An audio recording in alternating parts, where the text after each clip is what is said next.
Hello all. So today again I bring you a question on the linear equations.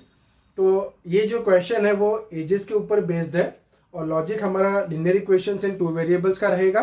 तो इस question में क्या दिया हुआ है कि लाइक एक फादर है और उसकी एज की कंपैरिजन उसके दो बच्चों के साथ की जा रही है. ठीक है, तो वो जो थोड़ा सा इसमें क्या है कि जो जो मतलब जो क्वेश्चन का कॉम्प्लेक्स बनाया है वो इसी में बनाया है कि like the father age is compare to the ages of the two children. तो ये क्वेश्चन के थ्रू से हम समझेंगे कि ये कॉन्सेप्ट को कैसे हम लोग इजीली अटैक करना है and we will come out with the fruitful result.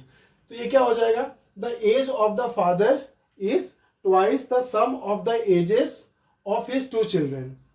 क्या कहना चाहता है, जो फादर का एज है वो ट्वाइस है. किस चीज का ट्वाइस है, the sum of the ages of the two children. ठीक है, दोनों बच्चों का एज का जो सम है उसका ट्वाइस है. किसका, फादर का एज.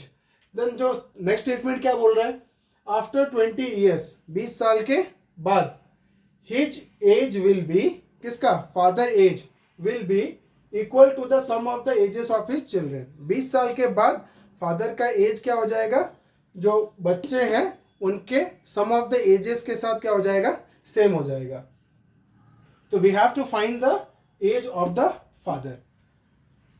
हमको निकालना क्या है, एज ऑफ द फादर. और हमको ये पता है कि देखो हमने पढ़ा है लिनियर इक्वेशंस में, तो हमारा क्या हो जाता है कि दो वेरिएबल चाहिए रहता है. इधर तो वेरिएबल है नहीं, एक ही वेरिएबल है, तो हमको दूसरा वेरिएबल ढूंढना है. दूसरा वेरिएबल क्या है, यहाँ पे दिया हुआ है is twice the sum of the age of his two children, और यहाँ भी दिया हुआ है twice the is equal to the sum of the ages of his children. तो इसका मतलब क्या हो गया, जो sum of age of children है वो अपना एक क्या बन जाएगा, वेरिएबल बन जाएगा.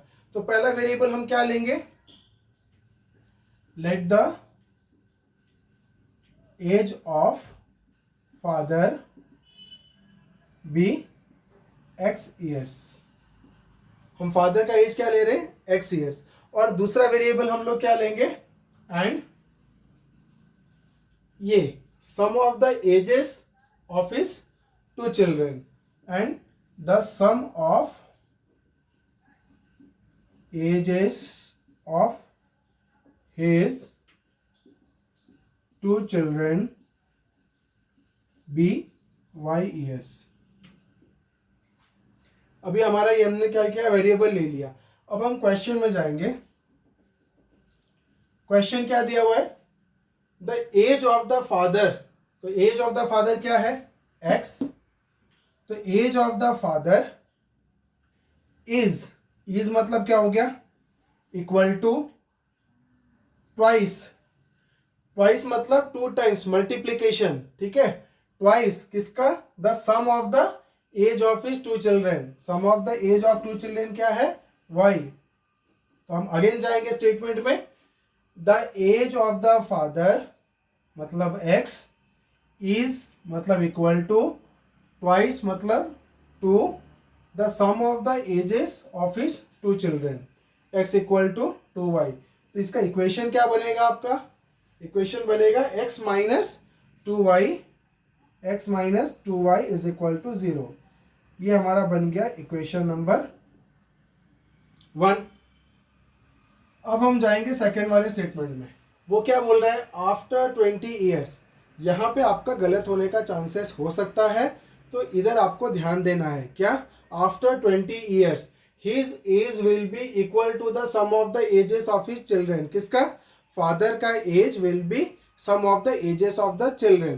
तो इधर जो बेसिक मिस्टेक मैंने अपने एक वीडियो और जो मैंने इसके ऊपर बनाई थी, मैंने उसमें बताया था कि इधर मिस्टेक क्या होता है कि लाइक क्या करते हैं, आफ्टर 20 ईयर्स हम ये तो ले लेते हैं कि फादर कितना हो जाएगा, x + 20, और आफ्टर 20 ईयर्स जो दिया हुआ है his age will be equal to the sum of the ages of his children. तो sum of the ages of his children बच्चे क्या ले लेते हैं, y + 20, और फिर क्या करते हैं, उसके रिलेशनशिप निकाल देते हैं. तो हमको ध्यान रखना है कि उनके दो बच्चे हैं, एक बच्चे नहीं है. कितने बच्चे हैं, दो बच्चे हैं. तो 20 साल के बाद पहला वाला अगर 20 साल बड़ा होगा तो दूसरा वाला भी 20 साल बड़ा होगा, वो छोटा नहीं रह जाएगा. तो ये क्या हो जाएगा हमारा, y + 20 मतलब ये कितना आना चाहिए, y + 40. तो यही इस क्वेश्चन का क्या है, मेन ट्विस्ट है. अगर आप इससे बाहर निकल जाते हो तो ये क्या हो जाता है, आपका क्वेश्चन गलत नहीं होता है. तो अल्सो वो क्या कहना चाहते हैं, हम जाते हैं आफ्टर 20 ईयर्स। ओके, हम लिखेंगे आफ्टर 20 ईयर्स। आफ्टर 20 ईयर्स वो क्या बोल रहे हैं, his age will be equal to the sum of the ages of his children. तो पहले हम क्या करेंगे, 20 साल के बाद वाला एज निकाल लें। तो 20 साल के बाद age of father, age of father कितना हो जाएगा, अभी x था तो अभी कितना हो जाएगा, x प्लस 20। ठीक है, एंड सम ऑफ एजेस, इसको आप अंडरलाइन कर दो। After 20 years age of father निकाल दिए, sum of ages of children कितना हो जाएगा, तो उनका y था, तो एक बच्चे का 20 बढ़ा और एक बच्चे का 20 बढ़ा, तो टोटल कितना हो गया, y प्लस 40, है ना। तो कितना हो जाएगा, y प्लस 40 ईयर्स। अब हम क्या करेंगे, इक्वेशन में जाएंगे। तो इक्वेशन क्या बोल रहा है, आफ्टर 20 ईयर्स। ओके, हमने आफ्टर 20 ईयर्स का कंडीशन निकाल लिया। हिज एज, हिज एज मतलब फादर का एज, फादर का एज कितना है हमारा, x प्लस 20। विल बी मतलब कितना हो गया, equal to his age will be मतलब equal to the sum of ages of his children. Sum of ages of his children कितना है, y प्लस 40। तो इससे आप इक्वेशन बना लो, x माइनस y को मैं इधर ले आया, 20 को इधर ले गया, तो 40 माइनस 20 कितना होगा, 20। x minus Y is equal to 20। This is my equation number 2। अब हम क्या करेंगे, दोनों इक्वेशन को सॉल्व करेंगे। तो दोनों इक्वेशन को सॉल्व करने के पहले हमको क्या चाहिए, देखना है कि कोई भी वेरिएबल का कोएफिशिएंट सेम है क्या। तो ये x और ये x, ये वेरिएबल है, इनके दोनों के कोएफिशिएंट क्या है, 1 है। तो हमको इक्वेशन में कुछ मल्टीप्लाई करने की जरूरत नहीं है। तो हम क्या लिखेंगे, solving 1 and 2, solving equation 1 and equation 2, क्या हो जाएगा, x minus 2y is equal to 0, और एक क्या है, x minus y is equal to 20।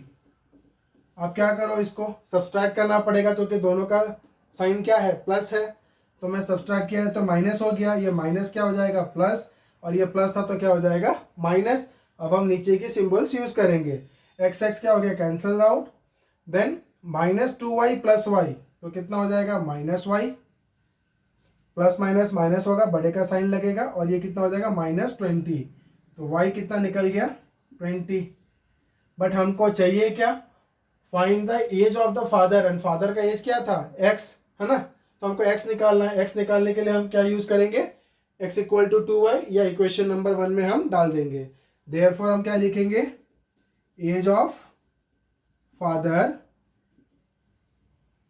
क्या हो जाएगा, x इज इक्वल टू कितना है हमारा, 2y, तो 2 इंटू 20 इज इक्वल टू कितना हो जाएगा, 40 ईयर्स। तो मैंने क्या किया, ये जो sum of the ages of the children के ऊपर हमारे चैनल में 2 वीडियोस हो गई, वो दोनों वीडियोस आप देख लीजिए, एक्सप्लेनेशन आपको अच्छे से समझ में आ जाएगा। उसके बाद क्या है कि फर्दर हम क्या करेंगे, अदर कॉन्सेप्ट्स की वीडियोस बना के आपके लिए लाएंगे, और ताकि क्या हो जाएगा, लीनियर इक्वेशंस के जो भी क्वेश्चंस अगर आएंगे आप कॉन्फिडेंटली उसको सॉल्व कर पाए। अभी के लिए ही इतना ही, बने रहिए मेरे साथ। Thank you.